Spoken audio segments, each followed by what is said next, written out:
Hey there, YouTube people. Wanted to show you this battery operated toy truck that I've had for a very long time. I just dug it out of the box. It's got a hard plastic body. It's modeled after like a 75, 78 Chevy. The tires are hard plastic. It says it's a 4-wheel drive. Brush buster.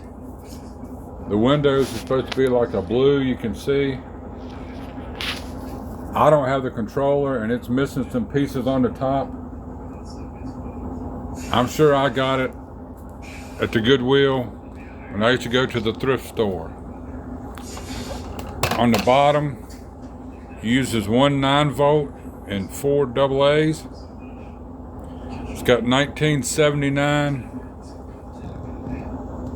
Azrak Hamway, made in Hong Kong. Anyway, it does make a noise. It makes a grunting noise.